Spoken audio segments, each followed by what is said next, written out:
welcome to Tales of Honor Podcast, a podcast dedicated to telling the true stories of the Congressional Medal of Honor.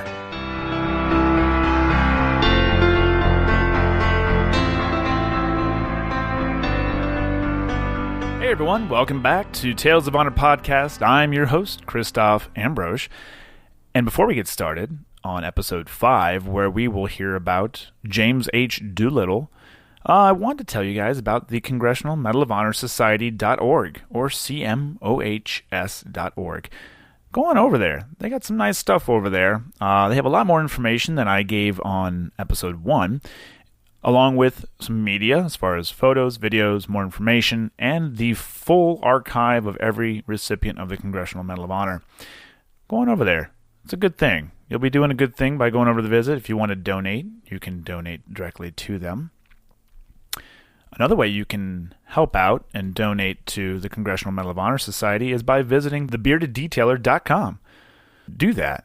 Thebeardeddetailer.com is your one-stop shop for all of your automotive detailing solutions, and when you go to the swag store, you can use the promo code TOH10 for 10% off your order.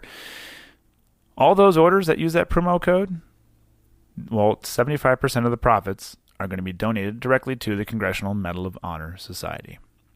So good stuff. Go do that. And now, a tale of honor.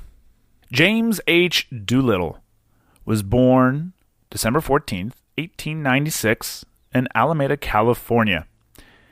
He joined the U.S. Army Air Corps, and following the reorganization of the Air Corps into the Air Force in June 1941, Doolittle was promoted to lieutenant colonel on January 2, 1942, and was assigned to the Air Force headquarters to plan their first retaliatory air raid on the Japanese homeland. He volunteered and received General Arnold's approval to lead a top-secret attack of 16 B-25 medium bombers from the aircraft carrier USS Hornet.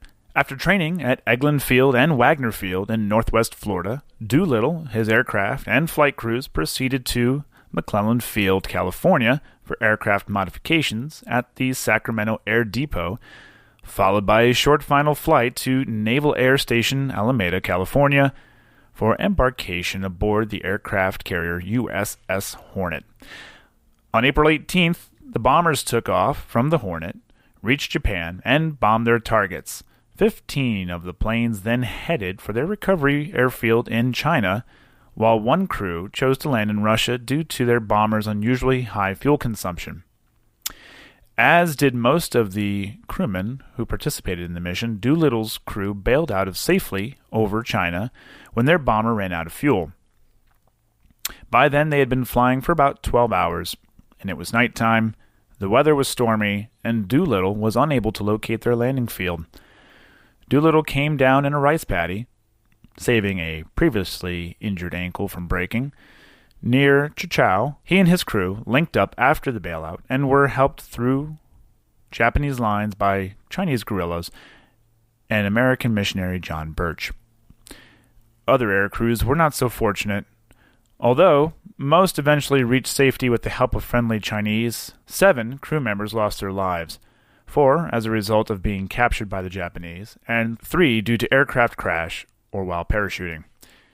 Doolittle thought he would be court-martialed due to having to launch the raid ahead of schedule after being spotted by Japanese patrol boats. Doolittle went on to fly more combat missions as commander of the 12th Air Force in North Africa, for which he was awarded 4 air medals. The other surviving members of the raid also went on to new assignments. Doolittle received the Medal of Honor from President Roosevelt at the White House for planning and leading his raid on Japan. His citation reads, "For conspicuous leadership above the call of duty, involving personal valor and intrepidity at an extreme hazard to life, with the apparent certainty of being forced to land in enemy territory or to perish at sea, General Doolittle personally led a squadron of Army bombers manned by volunteer crews in a highly destructive raid on the Japanese mainland." James H. Doolittle received the Medal of Honor June 9th, 1942. And that was a Tale of Honor. Thank you very much for listening to Tales of Honor podcast. And hey, if you like this podcast, be sure to leave a nice little review, a nice rating. Go ahead, tell your friends and family about it too.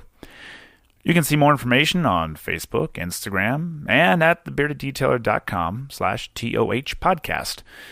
If you have any questions or comments, you can send them to talesofhonorpodcast@gmail.com. And until next time, I'm Christoph Ambrosch. Thanks for listening.